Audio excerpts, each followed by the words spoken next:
enjoyable, enjoyable day for you. I'm going to go over some information about FEMA and some of the different types of jobs we have.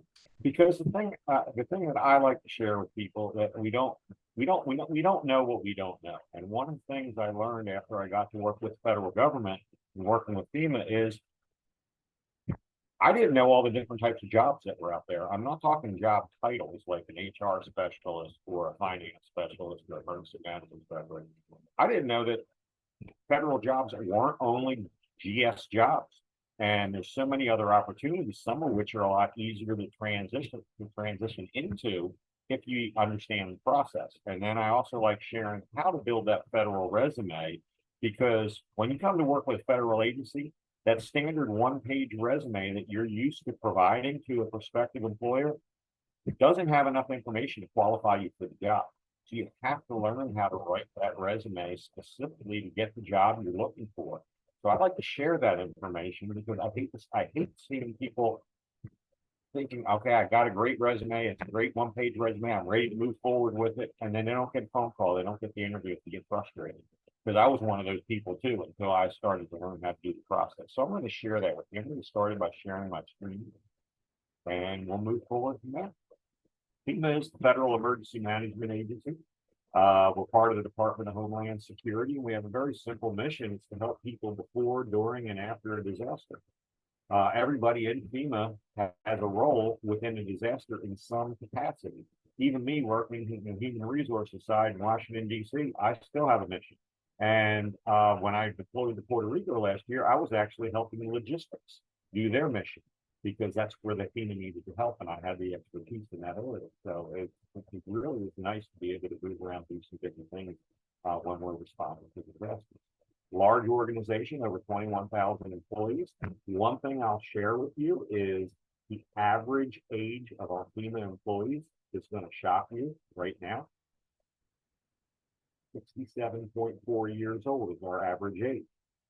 I think that kind of qualifies us up in the category of 55 plus, because that's the majority of people in FEMA. That's our average age. So it's important to understand that, because a lot of people come to FEMA as a second career or as a third career to start supporting and sharing that knowledge they gained from their other previous careers to help people respond to and recover from disaster.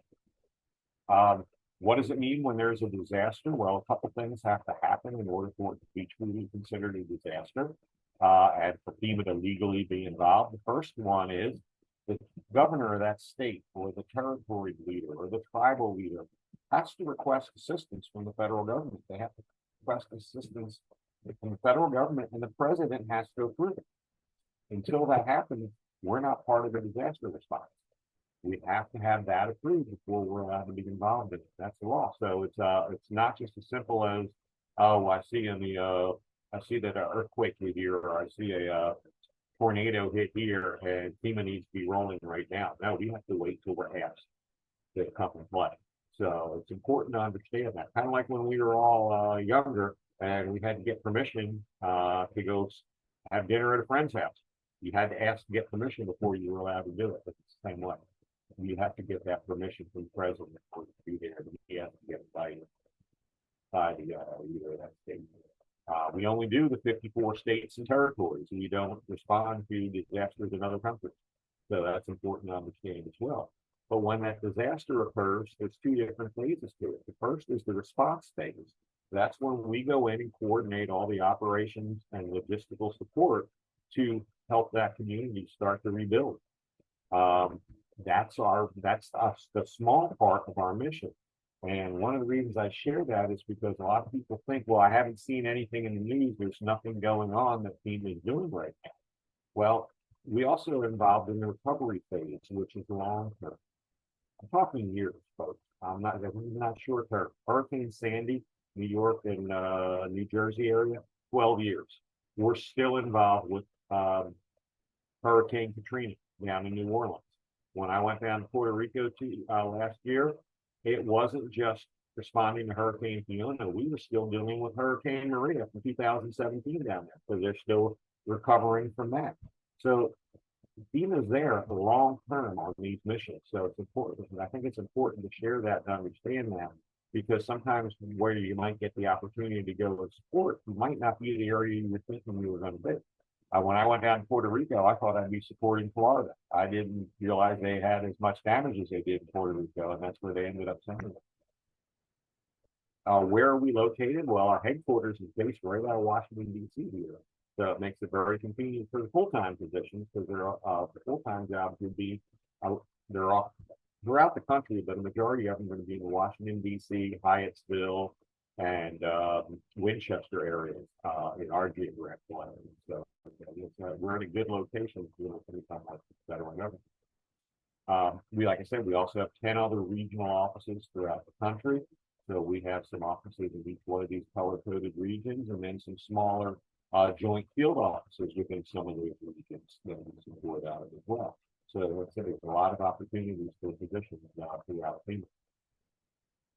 One of the things I want to cover today is the types of positions, because that's kind of important when you're sitting there trying to figure out where should I look. Because as I said earlier, most of us only know of one type of federal job, and that's that permanent full-time position. That's that full-time employee. It's competitive. You apply for USA jobs, and a lot of times you apply and apply and apply and apply and apply and apply and apply and apply, and you just don't get the results you're looking for.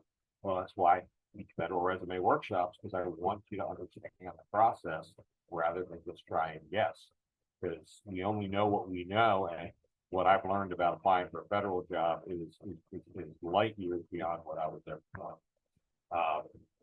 But these permanent full-time positions also only make up 20% of that full-time job. That's it, 20%. So if you're only looking at those GS or those permanent full-time positions, you're only looking at 20% of the jobs in the FEMA. There's special hiring authorities that go along with those jobs. Two of them are related specifically to veterans. One's related to individuals with disabilities. And a lot of people qualify as an individual with disability if they have what's called a Schedule A level. Special hiring authorities for military spouses, and even for returning Peace Corps volunteers with AmeriCorps Vista. There's a lot of different opportunities out there, but those are special hiring authorities that only apply to those permanent full-time positions. 80% of our full-time jobs is a category I'm hired in. I started off as a permanent full-time, but now I'm a core employee, a cadre on-call response and recovery employee. What does that mean? That means I'm paid by federal disaster dollars, not by the general schedule. So since I'm not paid under the general schedule, this levels the playing field. Everybody is eligible for a position. There's no special hiring authority who can give anybody a preference or anything. It's based off your skills and experience. So your resume has to be written to reflect your skills and experience under each and every job where you work at. But these core positions are equivalent in the pay grade to the GS position. A core 11 and a GS 11 make the same money, get all the same benefits. It's just, you have to understand the difference. It's also an abbreviated process for this. Not all core positions have to go on USA jobs. A lot of times managers will come to me and say, I need resumes for people with this skill set. Do you have any resumes from recent job fairs you've done? When they say that, I give them the resumes that meet the criteria they're looking for, and they can name select that person for the job without ever advertising them on USA jobs. So there's a lot of opportunities out there that we're not even aware of because we've never been told about. But these jobs, these core positions, are exclusive to FEMA. No other federal agency has them. So we can make up 80% of our full-time jobs. We also have our reservist position, our on-call as needed folks. These, I like to call these, this is the workforce of FEMA. I like to call this, I stole this from JCA, thinking outside the 9-to-5 box, because these jobs are outside that normal arena. These are individuals that only go out in the event they're mobilized for a disaster. We pick up their travel, their meals, their lodging. They even have protection, just like a military reservist, for employment from a regular full-time job. These are some great positions, and when you go out on deployments, you're going to make a lot. You're going to make your salary, plus you're going to get all your meals and your lodging and your travel included. So there's a lot of benefits to have these type of positions. They're broken down into 23 different what we call cadres or groupings of individuals, all based on skill sets for those jobs. Like I said, these are this is again another abbreviated process for hiring, and it's exclusive to FEMA. So each one of these 23 different cadres is each looking for a different set of skills. So it's not going to be just one resume for all 23. Each one of these is going to require a little bit different focused resume. I'm going to show you that in a second. Because there's some special links for applying for reservist positions. Sometimes they're on USA Jobs, a lot of times they're not. You have to go ahead and click on this last link here. You go to this link on our FEMA.gov/careers, and it's going to take you to show you the different types. It'll tell you exactly how to apply for that position. Because when I click on it, it'll take me over there, and you'll open up a vacancy announcement, and that's where you'll upload your resume. But what I'm going to do right now is I'm just going to bring up our website, and our reservists have a lot of great benefits. It's not continuous or full-time employment, it's as needed, but we do have signing bonuses for it. But the thing about it is we give you all the details of what you need to include in your resume.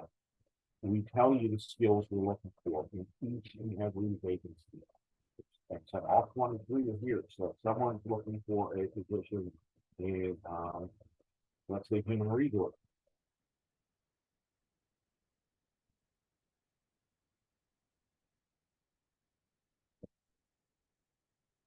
go ahead and click on that, and it's going to tell me the skills that are needed in the human resources specialist. We're looking for people that have these skills: experience with recruitment and staffing, experience in researching information, a variety of sources. And each one of these sets of skills has to be addressed in your resume. So what my suggestion to you is, when you're building your federal resume, is you take these statements and you copy them into a blank Word document. And then you're going to sit down and look at all the different jobs you held and say, okay, check. You say you have experience with recruitment and staffing. At what jobs? And then I'll list underneath there which jobs I gained that experience at. And then I go back to my resume and I'm going to look at my description of what I did in that job. And if I say I have experience with recruitment and staffing when I worked as a counter drug specialist with the Virginia Army National Guard, I have to put in there that I regularly recruited and staffed intelligence analysts from the National Guard to support missions at 12 different locations throughout the state of Virginia. Go into the detail of what I did there. But when I talk about it at another job I had, let's say I'm talking about it with Farmers Insurance, my experience was recruiting and staffing insurance agents throughout the state of Virginia. So I would list under each different job what I did related to that skill set. And that's how I build my federal resume, to show I have all the skills and experience under each job that I've held to get me qualified for a position. It takes a little bit of extra work to build that federal resume. But one of the things that I'm sharing with Jody and with Ann is a federal resume template, federal resume writing tips. I'm going to send that to them so they can share it with the people that attended it. I also give it out after my federal resume workshop. Like I say, every different position within FEMA is going to be looking for different skills. You see what's needed for human resources, but when I go to civil rights, it's a whole different set of skills. That's why I say you can't just have one resume. You have to write to the job you want to apply. So it takes a little bit of time and a little bit of getting used to, because it's not the way we were taught. But that's okay, because now you're going to learn the tricks to be able to take it through the process. The key thing that's going to drive it is experience. Education is not the driving factor. That goes against what I was always taught to before, but I can share that with you as well. Your resume has to clearly identify you have the skills we're looking for. That's why I'm showing you where to go find that information of what we're looking for, so you can write your resume, put it in terms that everybody can understand, and you list your trainings and certifications, you list your experience, what you did and how you did it, and what the results were in your resume. It's really not that hard when you know where to find the information. Because, like I said, your degree doesn't really cover it. I want to share with you, less than 1% of the positions in FEMA are a GS5 or 7 position.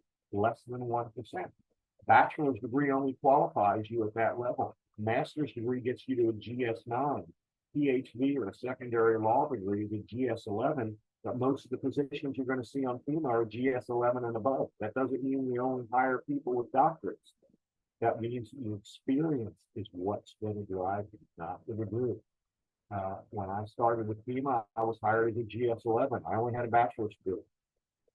But my experience carried me up enough that I could qualify at the GS11 level. That's why I'm stressing the importance of making sure that information is in your resume. Like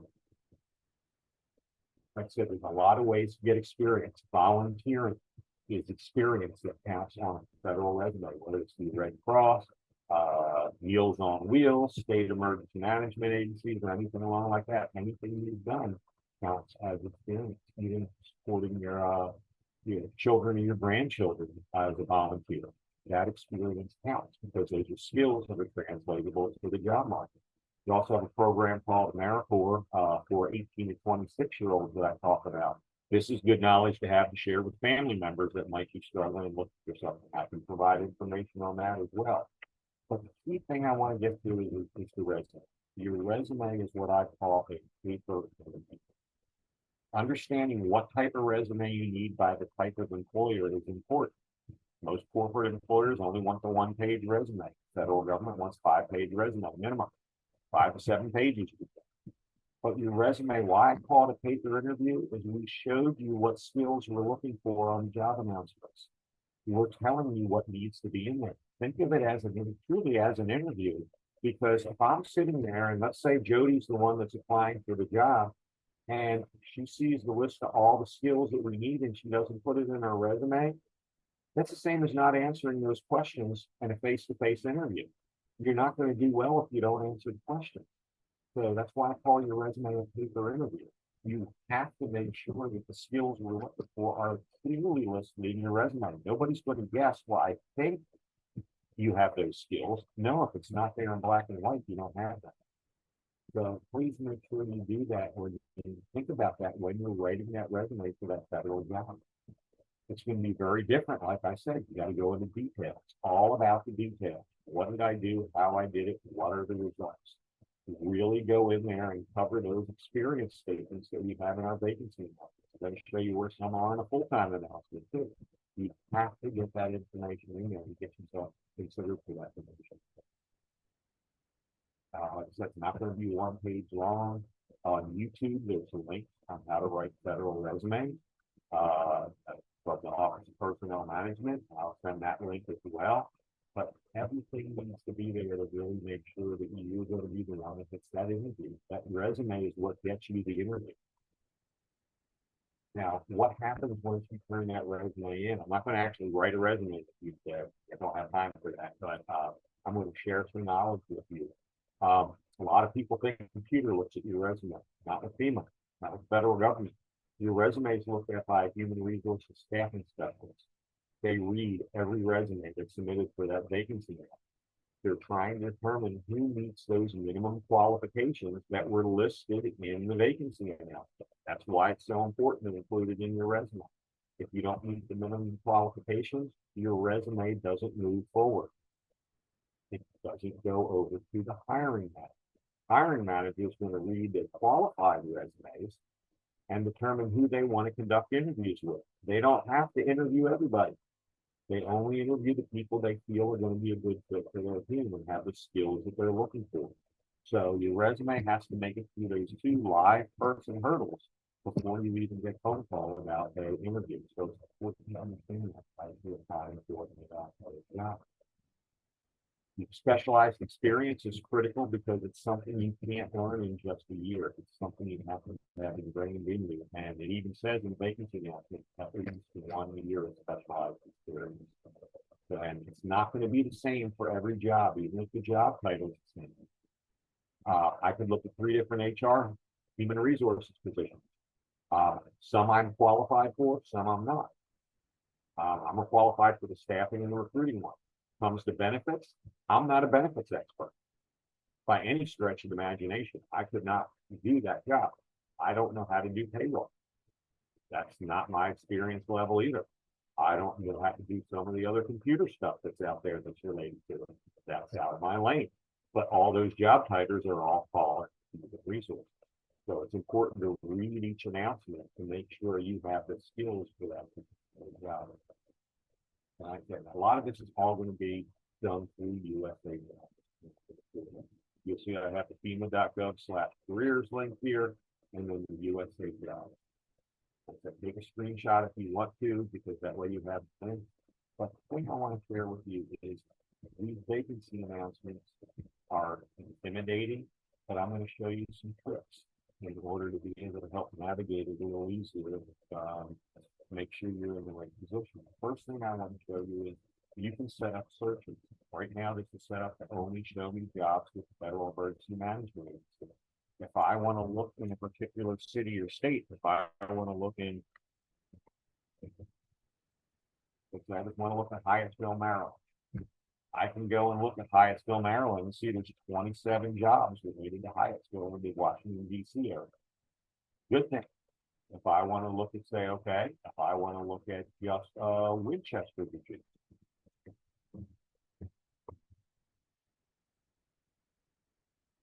I can see I have 10 jobs out of Winchester. So it's important to see that and to understand that as you're looking for jobs. And understand that you can focus in a little tighter to specifically only look for a particular area. You could go for a job title. If you wanted to look at finance,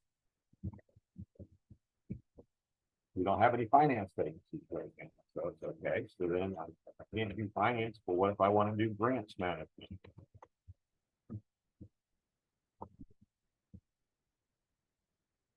I have 14 jobs related to grants management. So I can go in and narrow down my search as to what I'm looking for. And I can still add a city or state to that as well. So there's a lot of tools for that. But the one thing I want to share with you when you're looking at applying for a job,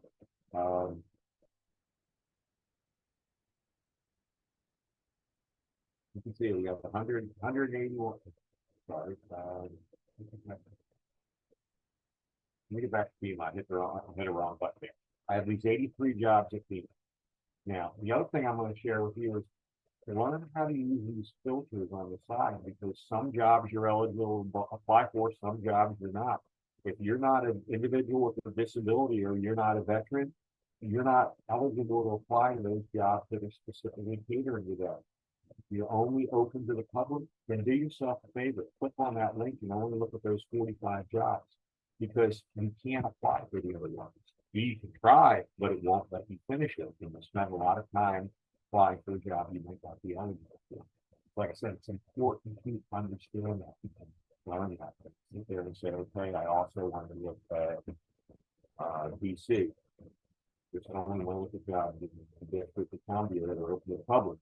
Tells me there's 10 jobs in Washington, D.C. area that are open to the public.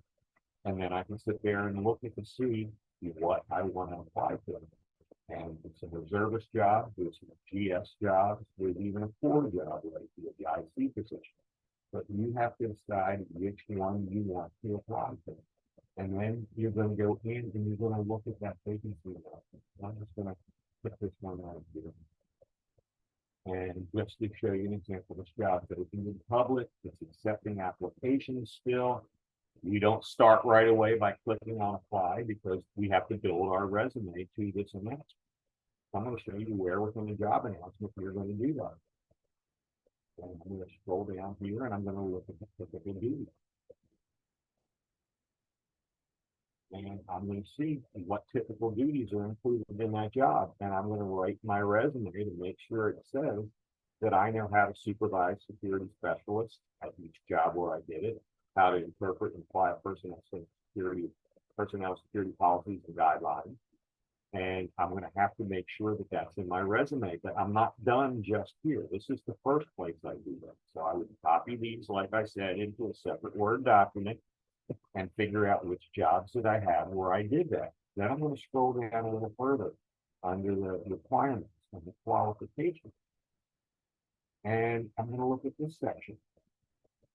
It's going to talk about what experience I need for the job. This is that specialized experience I need. All these statements have to be reflected in my resume under each and every job where I've done that work. So you copy it, you list it all, and you figure out how you're going to word what you did at each job where you did that particular skill set. It also tells you what your minimum qualifications are going to be. You have to have at least 1 full year of experience equivalent to the next lower pay grade in the federal government.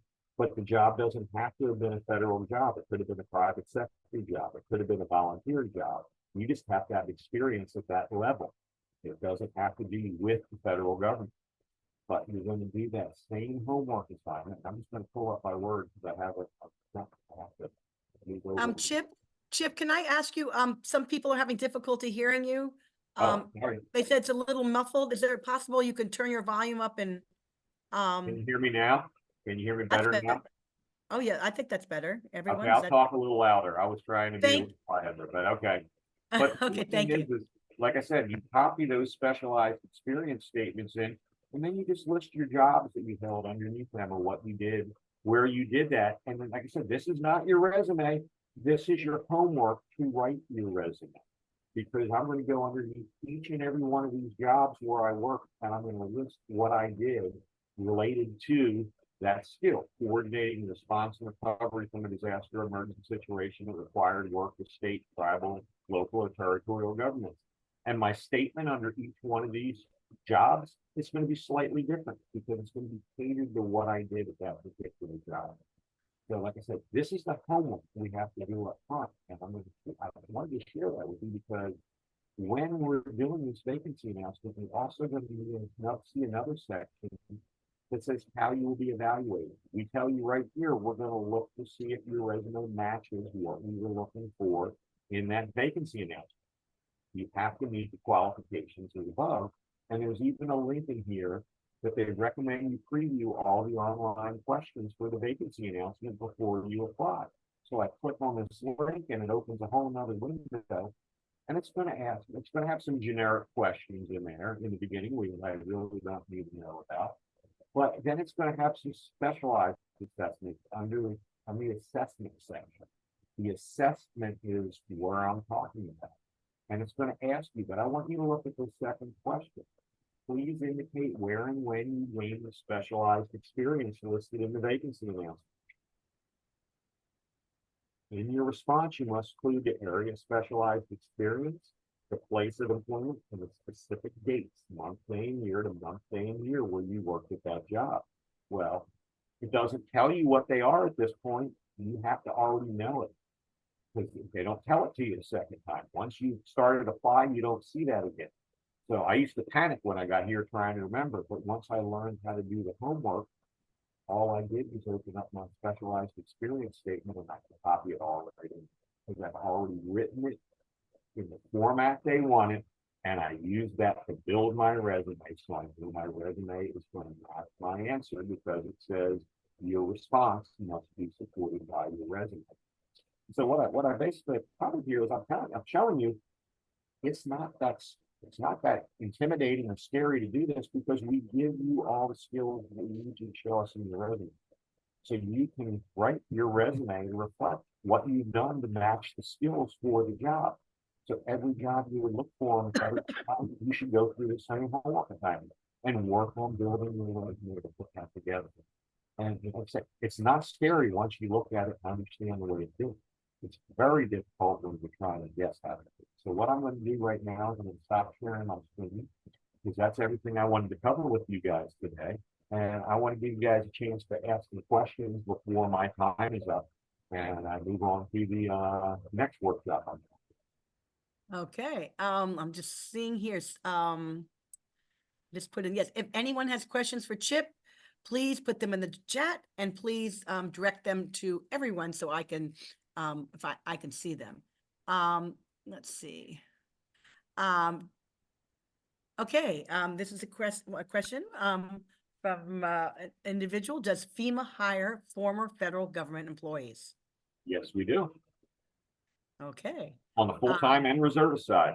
You just Uh-huh. have to work, you have to know your new rules and regulations to go along with it, because you have to understand what you can and can't do. Okay, here's another question. Does FEMA hire people who have more retail experience than office and volunteering in biblical education? Hmm. You understand that? Is that, Repeat it again, please. okay? Does FEMA hire people who have more retail experience than office and volunteering in biblical education? I'm We not quite. hire people equally. It depends on your Uh-huh. skill set. Remember, people, don't look at the job by the title of what you held. Look at what you did in that job. Because I've had many jobs where when I look at the job title, it doesn't sound like I qualify. But when I look at the skills they're looking for, I've done all those things before. So you have to write to your skills, not to your job title. Retail has a lot of experience, customer service, working with individuals. Guess what? When we respond to disasters, we do a lot of working with individuals. So those retail experience skills are vital when you're dealing with individual assistance and disaster survivor assistance. Sure. Where is healthcare / clinical / medical among FEMA reservist cadres? It's not, it's your secondary skills, your customer service skills. We're not a medical agency. Okay. Medical is Health and Human Services and U.S. Public Health Service. We're not, that's not, that those aren't FEMA. So if that's what, if you're looking for that clinical stuff, that's not FEMA. We don't have clinical positions. The skills you learn dealing with patients are the skills we're looking for when you come to work with FEMA, because you're going to be dealing with disaster survivors that are in a stressful situation. Okay. Does FEMA handle healthcare providers? They don't see this listed on cadres. No, again, that's healthcare. Healthcare is not FEMA. Okay. But do you have like medics and things like that, or no? No, Nope. Okay. we're not healthcare at all. We don't even have Okay. EMTs. Okay. Do we have to have security clearances with FEMA? Yes, people have to get their FEMA security clearance, and we initiate the whole thing. You don't have to have it in advance. That's when I worked in personnel security. That's what we used to do. And actually, kind of ironically, the position I picked to show today was a personnel security supervisor that manages people like I used to be. What kind of background checks are involved then? Okay, they're going to look at your criminal history. They're looking mainly the last 7 years, but some things might extend a little longer than that. But they're also going to look at they're going to look at your credit score. And Okay. you can get behind on some stuff, but you have to be showing improvement. You can, but if you're past due on any federal debt at all, whether it's student loans or taxes, you're not eligible for a government clearance until those federal debt is satisfied. So I share that with people up front, because some people already know that they're behind on those things, and you didn't go through the whole process. But once they get to the point where they do that background, if they see you're past due in federal debt, you're done.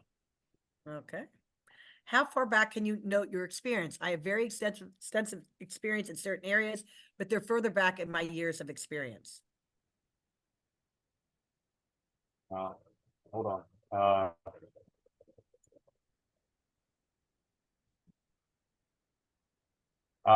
You go back as far as you have the experience. I have stuff on my resume from 1981. If it's related to the job, you put it on your resume. If it's not related, you don't need to list it. Great. Okay.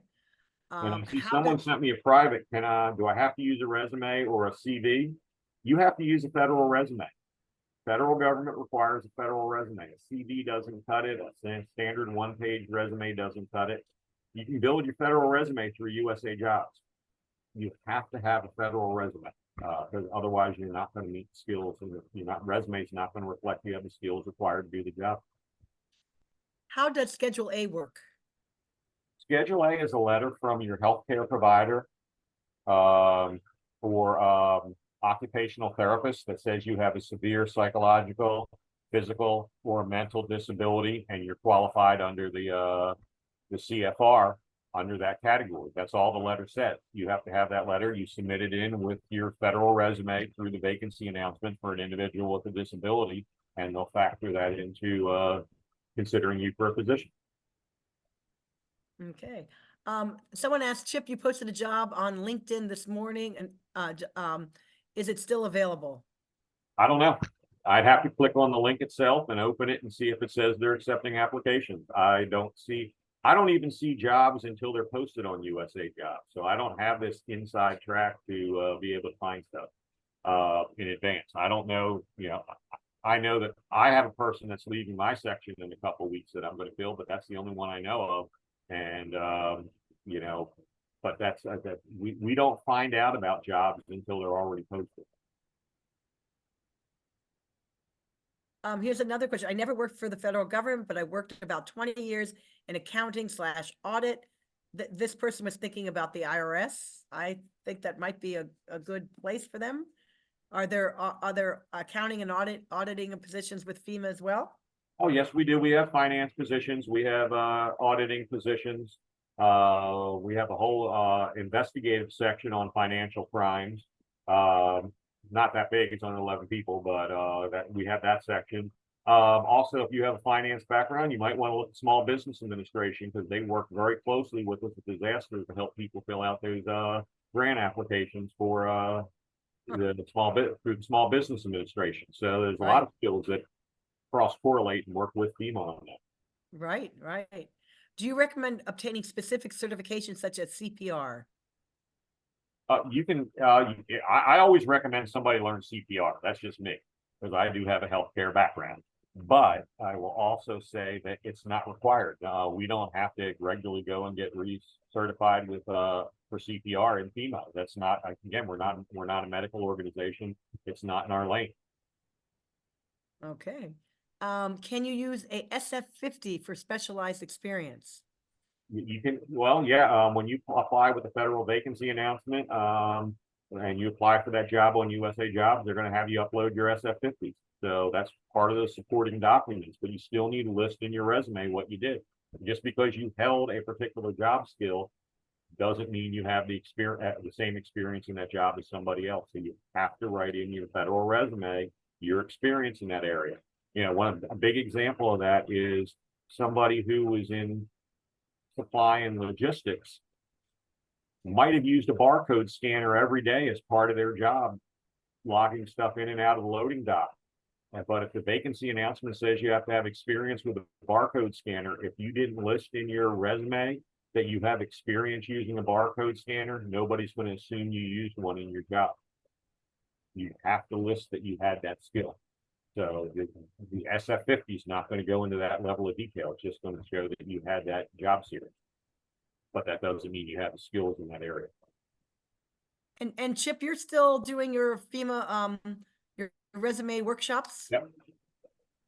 Okay, so everyone, and just put in it's the first Wednesday every month from 6 to 7:30. It's second Thursday every month from 11 to 12:30, and third Tuesday every month from 4:30 to 6. You do need to register. It's free. There's no charge, but it's all on Zoom, and you do need to register in order to get the Zoom access. So that is in that information. If you want some more information about federal resume writing and whatnot, Chip runs these workshops throughout the month. So that's there as well. Here's someone that said, I work for the federal government abroad as a foreign service national. Do you consider that, I guess, working for the federal government? Yeah, it's a federal job. Okay. Another question, this is someone about the credit. Is it okay if there was a dip in credit for a few months that was not related to anything federal and that has been corrected? Yeah. You Okay. just can't have they just don't want to see significant past due on debt that you're not trying to correct. Okay. So they're not after you. Okay. Yeah. Is there a way to search USA Jobs for contract positions for federal annuitants? Only if that contracting company posted it on USA Jobs. Okay. Because we don't hire we don't hire the contractors that work for FEMA. Those contracting companies hire them. Here's someone, I work part-time at NIH as a contractor. Does that help with the process of getting a med job? It should. Oh, okay. I think she said Fed job, a Fed job, excuse me, not med job. Typo. Does that help with the process of getting a federal job if you worked at NIH as a contractor? Yes, it would help. Okay, okay. And Anne mentioned to that she will send everyone the handouts Chip mentioned to everyone tomorrow. So do not fret, it will be available to you. Are there any other questions for Chip? Chip, are you able to stay in the I chat? have Or to you teach have to another jump class. out? I'm doing Okay. the platform in the other classroom. Right Okay, okay. Well, we Thank you, appreciate everybody. you. Thank you so much for Thank you, being Chip. here today. We really appreciate it. Okay. Have a great day. You Bye-bye. too. That's great. Jody, thank you so much. Chip, thank you. Appreciate, good to see your smiling face. Be well. Okay.